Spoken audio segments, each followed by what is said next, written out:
بسم اللہ الرحمن الرحیم، السلام علیکم ورحمۃ اللہ۔ پاکستان کے مسائل کو دیکھتے ہوئے انٹرنیشنل طاقتیں بھی عمران خان کے حق میں، پاکستان کے حق میں آ چکی ہیں، میدان میں آ گئی ہیں، اور انہوں نے پاکستان کے لیے کوئی نہ کوئی سلوشن، کوئی نہ کوئی ایسی تجویز سامنے رکھی ہے جس سے پاکستان کو ان مسائل سے نکالا جا سکتا ہے۔ اس میں جو سب سے بڑا نام ہے، دیکھیں 2-3 ممالک تو پاکستان کے ہمیشہ سپورٹر رہے ہیں، پاکستان کے دوست ممالک رہے ہیں، اور انہوں نے ہمیشہ اچھے برے وقت میں پاکستان کا ساتھ دیا ہے۔ جب بھی کوئی برا وقت آیا تو انہوں نے ہمیشہ پاکستان کے ساتھ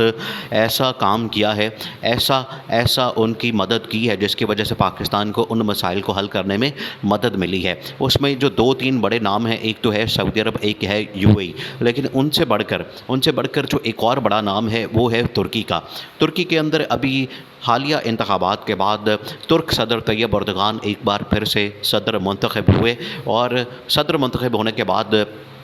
شہباز شریف وہاں پر پہنچا۔ شہباز شریف کو تو ترک صدر نے گھاس نہیں ڈالی، شہباز شریف کو تو لفٹ ہی نہیں کرائی، شہباز شریف کو تو کسی خاتم ہی نہیں رکھتا۔ اس کی وجہ یہ ہے کہ شہباز شریف کے پاس عوامی مینڈیٹ نہیں، عوامی مینڈیٹ نہ ہونے کی وجہ سے عالمی سطح پر کوئی بھی شہباز شریف کو منہ لگانے کو تیار نہیں۔ اب آپ اس معاملے کو سمجھیں، جو ترک صدر کی جانب سے حمایت، ترک صدر کی جانب سے دورے کی دعوت، ترک صدر کی جانب سے آگے انویسٹمنٹ کا پلان، یہ جو تمام چیزیں آپ نے اس کو سمجھنا ہے، یہ بڑا اہم ترین معاملہ ہے، کیونکہ انٹرنیشنل لیول کے اوپر جو 2-3-4 اہم ترین ممالک، دوست ممالک پاکستان کے، برادر ممالک پاکستان کے ہمیشہ ساتھ رہنے والے، اچھے اور برے وقت میں کھڑے ہونے والے، جو پاکستان کے ساتھ ہمیشہ کھڑے ہوتے ہیں، اس میں ایک جو بڑا ملک ہے اس کا نام ہے ترکی۔ ترکی نے ہمیشہ پاکستان، دیکھیں ترکی کی آپ اس ٹائم پوزیشن کو دیکھیں، ترکی اس ٹائم یورپ کے اندر بھی ہے، ایشیا کے اندر بھی ہے، سینٹرل ایشیا کے اندر بھی ہے، اور پورا سینٹرل ایشیا اس کے ساتھ کھلتا ہے، پر دوسری جانب اس کو یورپ لگتا ہے۔ تو اس وجہ سے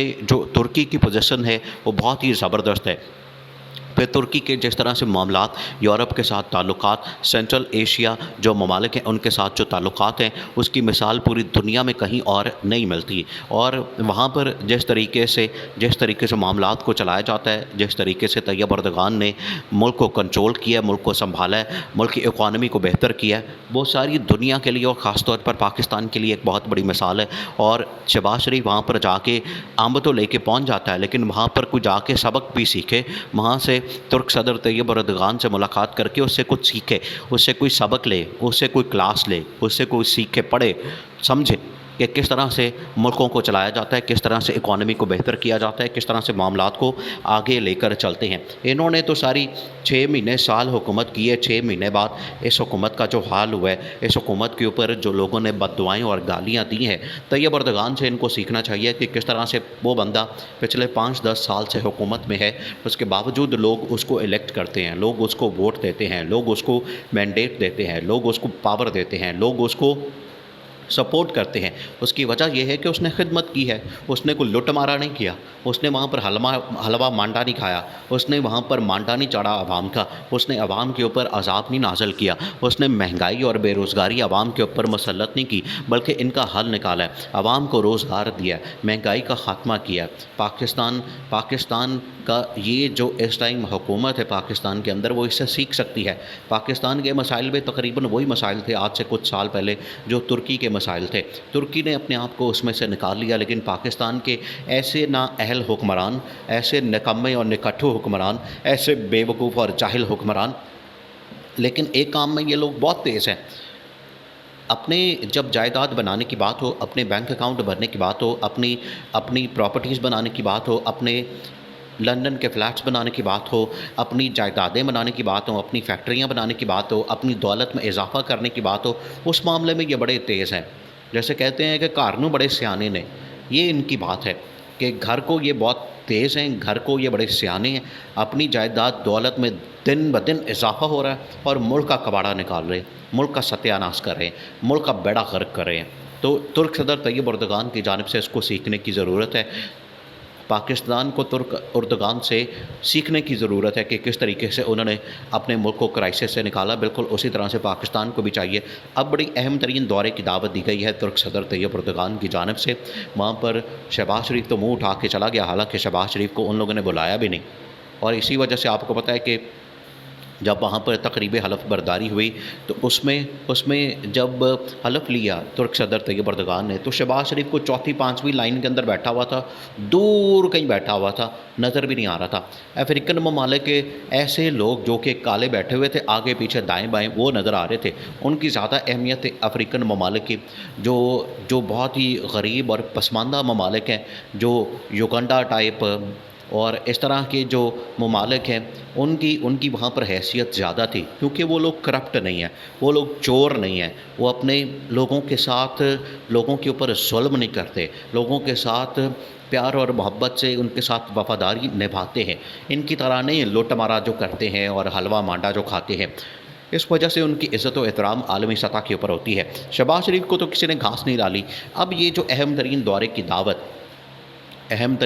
دعوت جنرل عاصم منیر اور عمران خان کو، دیکھیں یہ پیغام پہنچایا گیا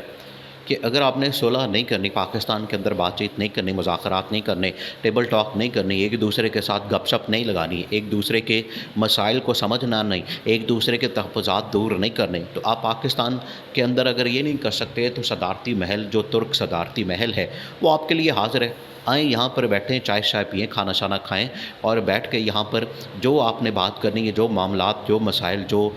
آپ نے چیزیں حل کرنی ہیں، وہ یہاں پر بیٹھ کے کریں، آپ کو کوئی مسئلہ نہیں ہے۔ لیکن یہ موقع شہباز شریف کو نہیں دیا گیا۔ شہباز شریف وہاں پر موجود تھا، شہباز شریف وہاں پر گیا تھا، شہباز شریف کو یہ موقع نہیں دیا گیا، بلکہ یہ ترک صدر نے جنرل عاصم منیر اور عمران خان کو یہ دعوت دی ہے دورے کی، تاکہ وہ آپس کے مسائل کو حل کر سکیں، معاملات کو بہتر کر سکیں اور صحیح طریقے سے پاکستان کو آگے لے کر چل سکیں، کیونکہ یہی وہ جوڑی ہے۔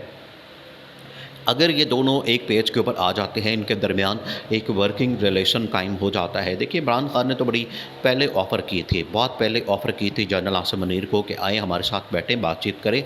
ہم بات چیت کرنے کو تیار ہیں، آپ کے ساتھ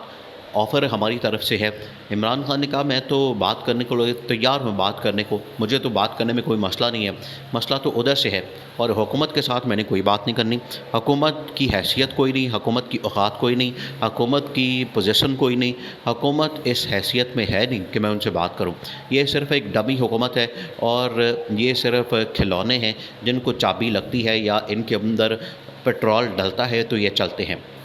جو ان کو کہا جاتا ہے یہ اس کے مطابق کام کرتے ہیں، جو ان کے پاس فائل آتی ہے اس کے اوپر آنکھیں بند کر کے سائن کر دیتے ہیں، تو ان کی کوئی حیثیت نہیں ہے، ان کی کوئی بھی اوقات نہیں۔ اس وجہ سے عمران خان ان سے بات نہیں کرنا چاہتا۔ عمران خان نے کہا ہے کہ اسٹیبلشمنٹ کے پاس اصل طاقت ہے، میں ان کے ساتھ بات کرنا چاہتا ہوں، اور انٹرنیشنلی بھی دونوں اہم ترین طاقتوں کو، پاکستان کے اندر جو سب سے بڑی طاقت ہے، ایک تو عمران خان اور دوسرا جنرل عاصم منیر، دونوں کو کہا گیا ہے کہ آپ بیٹھ جائیں، مل کر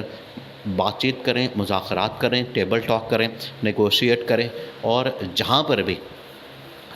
بھی آپ کہیں گے آپ کو بلا کے اس بات چیت کو آغاز شروع کیا جائے اور مسائل کو حل کیا جائے۔